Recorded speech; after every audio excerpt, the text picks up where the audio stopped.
In today's video, I'm going to talk about my regrets and the lessons I learned from working as a software engineer for 9 years.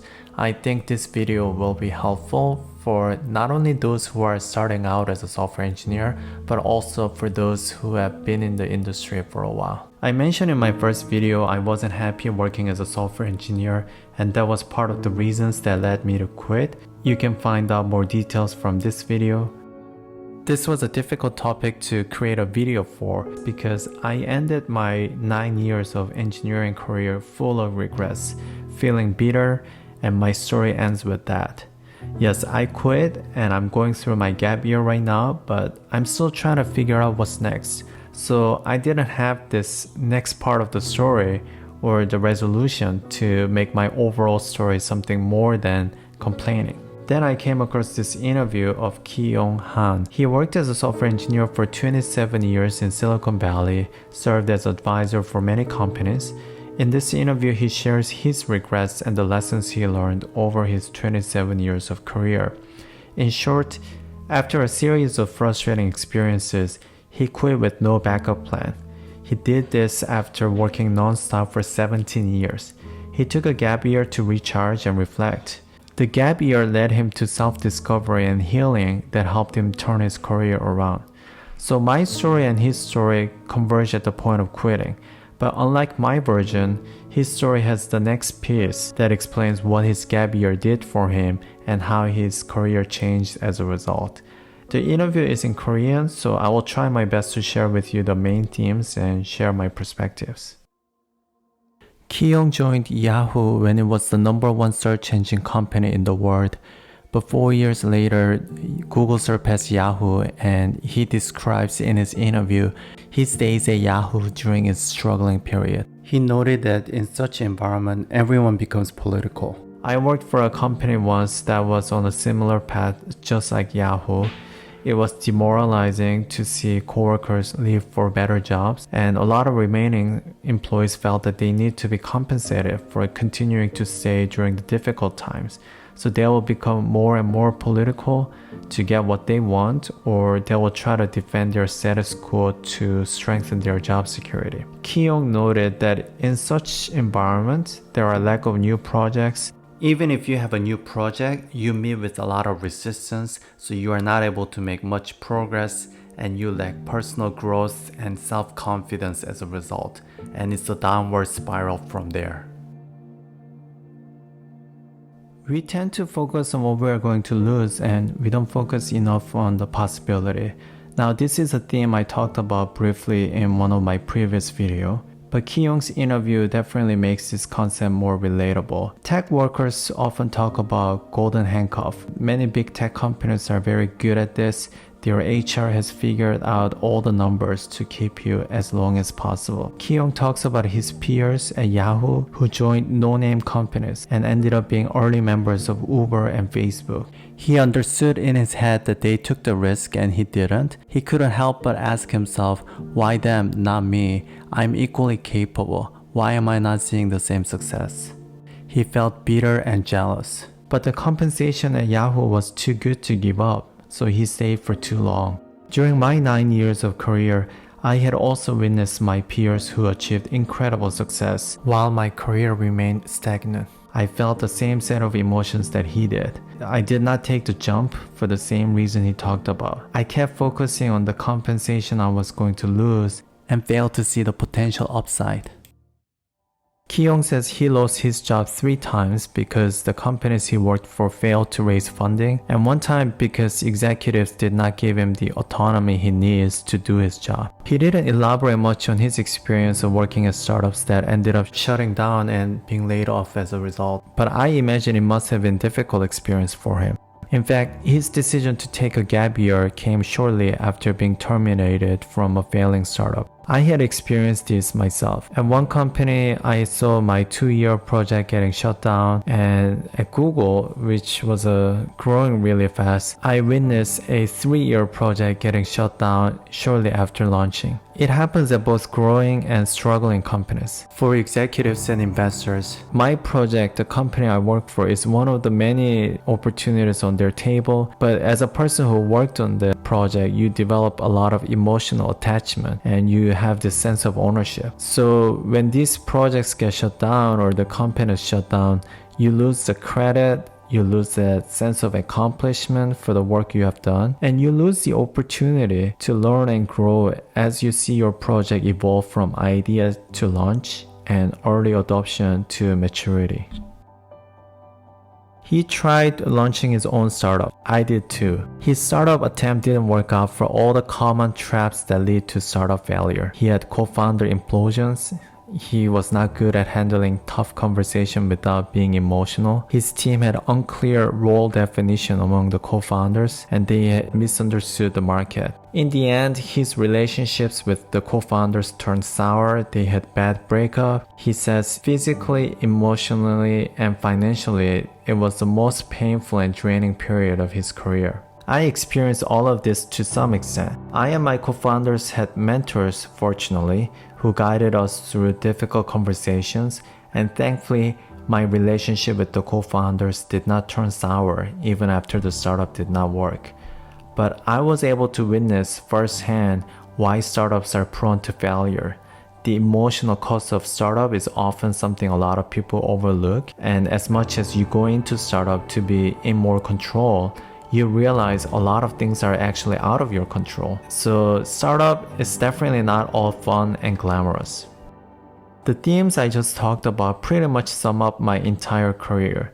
Series of decisions that led me to frustrating outcome again and again.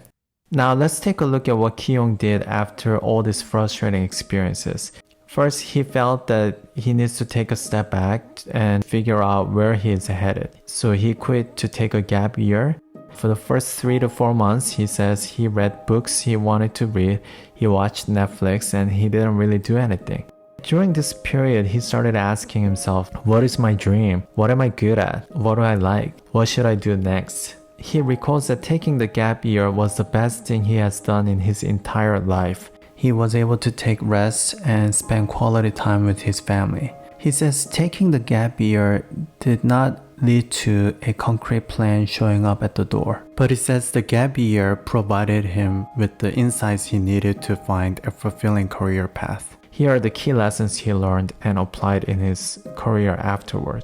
Lesson 1. Be aware of and heal the emotional trauma from bad career experiences. I didn't associate the term trauma with bad career experience, but it made sense after listening to his talk. He gives an example of emotional trauma in the context of working as a software engineer. He says there was this one manager who was in charge of managing cloud expense, and because he didn't manage the expenses well, the cost was going out of control and he was fired as a result. After that experience, no matter where he goes, every time cloud comes up in discussion, he will object to implementing cloud solution. Because of this experience, he will constantly think it's too expensive, it's not an ideal solution for any companies out there, when cloud itself doesn't have any problem, it's just he didn't manage the expenses well. So Ki-Yong says as you work for many years, you start accumulating these traumas, and if you stay unaware of them, you become this person that's very hard to work with. You are going to say no to cloud, no to XYZ for no apparent logical reasons. He found out that before taking the gap year, he would also get emotional and insecure or anxious in certain situations while working at different companies. He didn't know at the time, but looking back, it was because of his past trauma.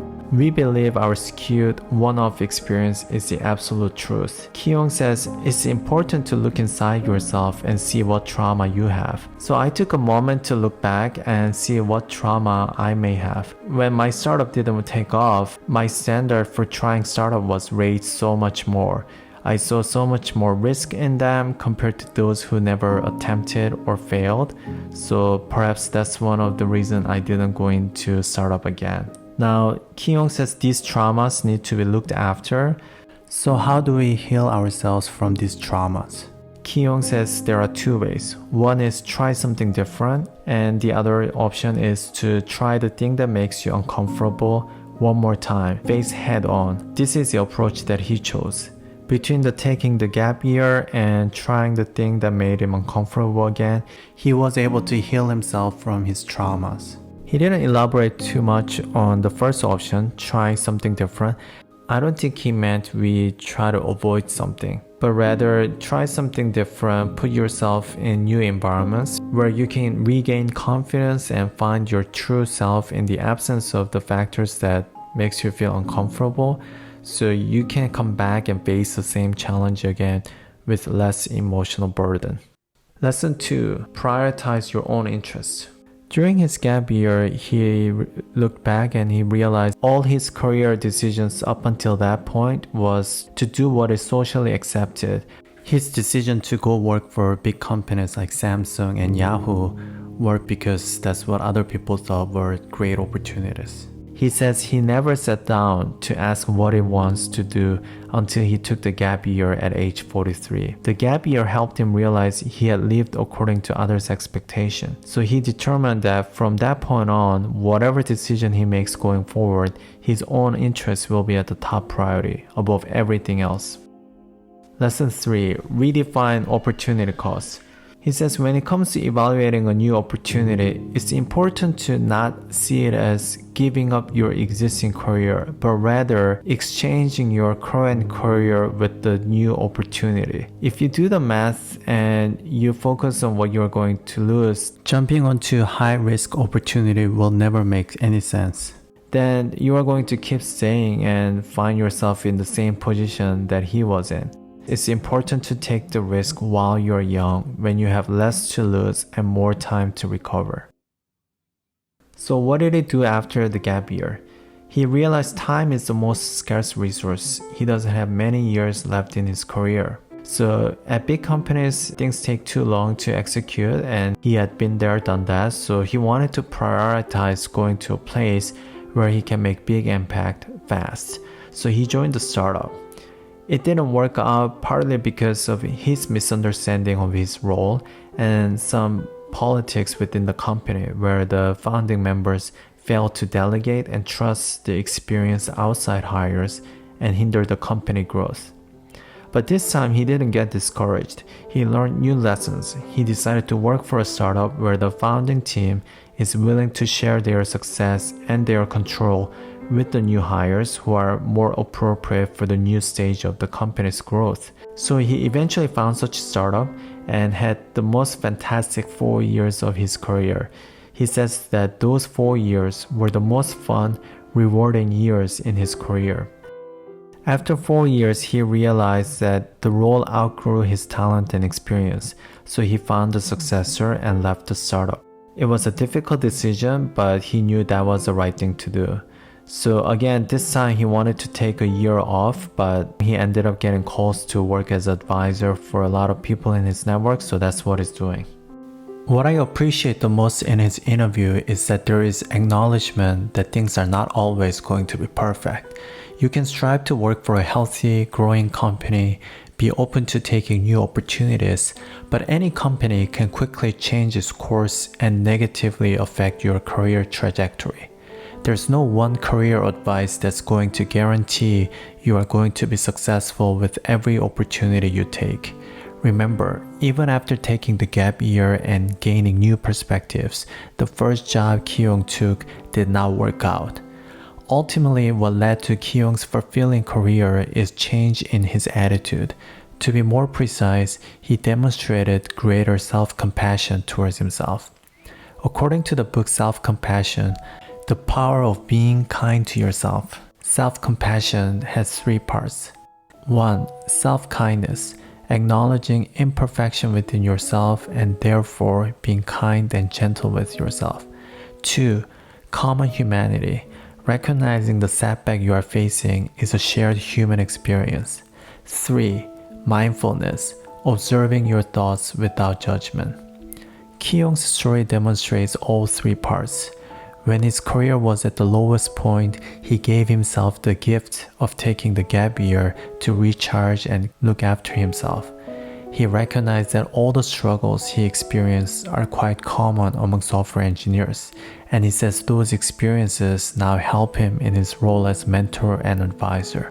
When the first job after his gap year did not work out, he observed his thoughts and feelings without judgment and gained new insights that helped him find the right place to work. The author says self-compassionate people are less afraid of failure, are more motivated, and more likely to take responsibility than those who are not. So how do we cultivate self-compassion? The author says it is as simple as remembering to talk to ourselves like our best friend or parents would. Have you blamed yourself for career decisions you have made? What would you say to a close friend you cared about in that situation?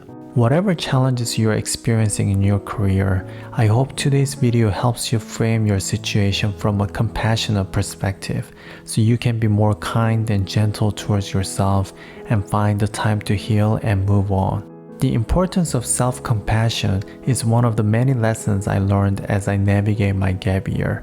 I plan to create more videos to share other lessons I learned after I quit my job. So stay tuned for future videos and let me know in the comments below if you have any questions or suggestions for topics for my future content. Thank you for taking your time to watch until the end, and I will see you in the next video.